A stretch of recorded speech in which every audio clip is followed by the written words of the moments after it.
জামায়াত ইসলামের পক্ষ থেকে বলা হয়েছে যে জাতীয় সংসদের উচ্চকক্ষ নিম্নকক্ষে আনুপাতিক বা পিয়ার পদ্ধতিতে ভোটের দাবিতে আন্দোলনে নামার ঘোষণা দিয়েছে জামায়াত ইসলামী।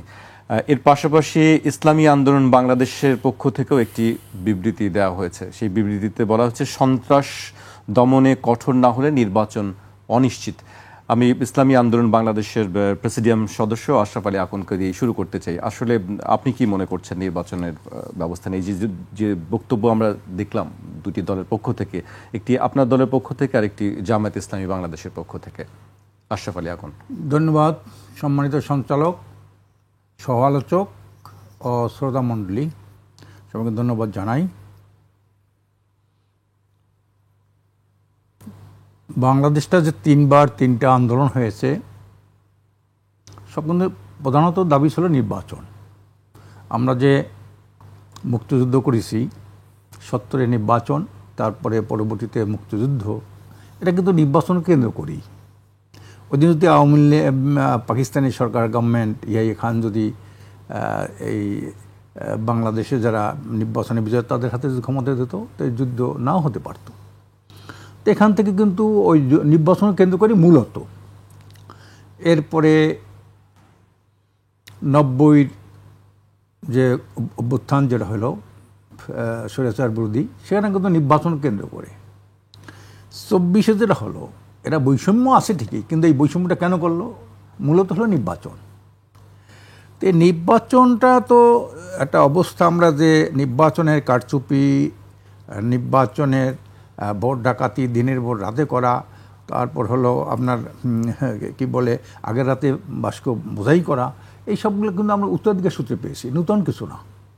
আপনি জানেন 73 সালে শেখ মুজিবুর রহমান সাহেব 300 আসনের মধ্যে 293 উনি কাজ করছিল। অনেক, আপনারা তো সাংবাদিক জানেন, সেখানে অনেক পরাজিত প্রার্থীকে ঢাকায় বাস করে এনে বিজয় ঘোষণা করেছিল। তো দেখা গেল যে এই ভোট চুরির যে ঐতিহ্যটা, এটা কিন্তু আমরা একটা সূচনা থেকে, স্বাধীনের পর থেকে আমরা এটা পেয়েছি। তারপরে আপনি দেখেন 78 সালের দিকে যে একটা রেফারেন্ডাম হলো, স্বাধীনতার ঘোষক শহীদ রাষ্ট্রপতি জিয়া রহমান সাহেব একটা গণভোট করলেন, সেখানেও কিন্তু 98% ভোট কাস্ট হইল। তখন তো রাস্তা ছিল না, ঘাট ছিল না, ভিড় কারবার ছিল না, মানুষ তো সচেতন ছিল না, 98% ভোট কাস্ট হইল। এটা তো একটা আশ্চর্যের বিষয়। এরপরে আপনার এরশাদ সাহেব আসার পরে আরেকটা গণভোট দিলেন, সেখানে প্রায় 96-97% ভোট কাস্ট হইল। তারপরে ম্যাডাম খালেদা জিয়া, উনি ওই যে 2007 সালে একটা একক নির্বাচন করলেন, একক দল, এক দল, কেউ করলেন না। তো এই যে উনি বলেন কেউ না করলে আমি করব, নির্বাচন করলেন, 3 মাস না 3 মাস থাকলেন, এরপর আবার একটা পদ্ধতি নির্বাচন হলো। এরপরে তো আওয়ামী লীগ আসলো, সেনা সমর্থিত তত্ত্বাবধায়ক সরকারের মাধ্যমে।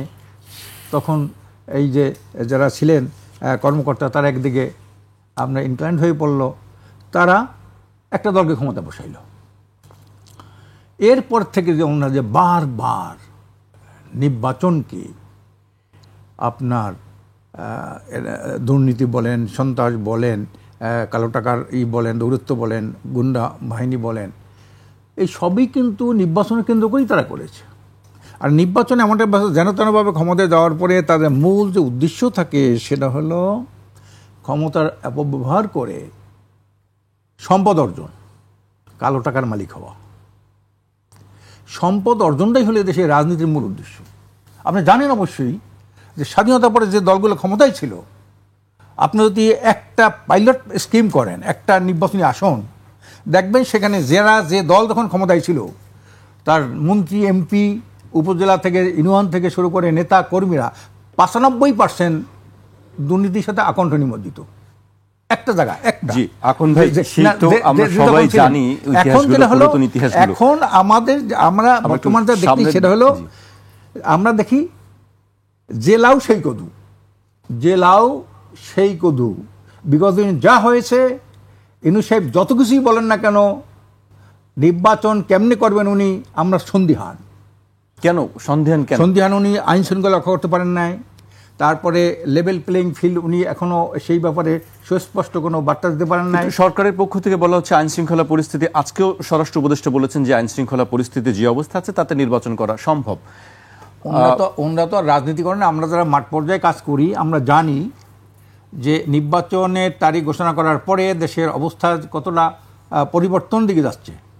এখনও চাঁদাবাজি, সন্ত্রাসী, দখলবাজি, মানুষ মারা, হত্যা করা দিন দিন বেড়ে চলছে।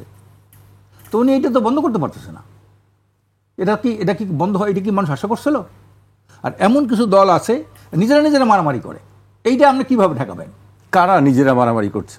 পত্রিকা দেখেন না, আপনারা তো রিপোর্ট করেন। আপনার কাছ থেকে আমি শুনতেছি, আমরা তো সংবাদ করি। এটা তো অধিকাংশ মারা গেছে বিএনপি। আপনি যেহেতু বলছেন বিএনপি নিজস্ব লোকেরাই বেশি মারামারি করছে, নিজেরা মারামারি করে। তা এই দিক থেকে তো আমরা বিএনপি একটা বড় দল, একটা দায়িত্বশীল দল, 3-5 বার তারা কমপক্ষে ক্ষমতায় ছিল। জিয়া রহমানের সময় একবার, সাত্তার সাহেবের সময় একবার, বেগম খালেদা জিয়া 3 বার। এই কথাটা কি, এইটা কি জাতি আশা করে তাদের থেকে? এই ঘটনাগুলি আশা করে? এটা অপ্রত্যাশিত এবং একটা ভয়ঙ্কর ইঙ্গিত বহন করে এইটা, যেই যা অবস্থা হচ্ছে দেশে, এটা বলা যায় না। তারপরে আপনি মনে করেন আমাদের বিদেশি আধিপত্যবাদের যে সবল, এখন তো সেটা বন্ধ হয় নাই। এখনও তারা কোথায় ডিজে ভাইয়ের অফিসের উপরে রয়ের অফিস থাকে কীভাবে, অঙ্কুশিত অফিস থাকে কীভাবে? এখনও এই যে 700 বললেন যে সেনাপ্রধান বললেন যে ক্যান্টনমেন্ট আছে, সেই লোকগুলো কোথায় গেল? আজকে আপনি বলেন শেখ হাসিনা, এই যে দোবাল, ইন্ডিয়ার যে অজিত দোবাল, উনি কি বললেন যে শেখ হাসিনা তো আমরা নিয়ে যাই, তোমরা দিয়ে গেছো, তোমরা নিয়ে যাও। কেমনে গেল সে? এটা কে পাঠাইলো? এইটা কি বিচার ডক্টর ইউনূস সাহেব করতে পারলেন? মোটেই না তো। এই লোকগুলো কোথায় গেল? তারপরে মিথ্যা মামলা, আওয়ামী লীগ সময় যে মিথ্যা মামলা ছিল, সেই মিথ্যা মামলার যে সরাসরি 100, 200, 500 মামলা দিয়া, তারপরে সেই মামলার নাম কেটে সেখানে লক্ষ লক্ষ কোটি কোটি টাকা ইনকাম করতেছে একটা স্বার্থান্বেষী গ্রুপ।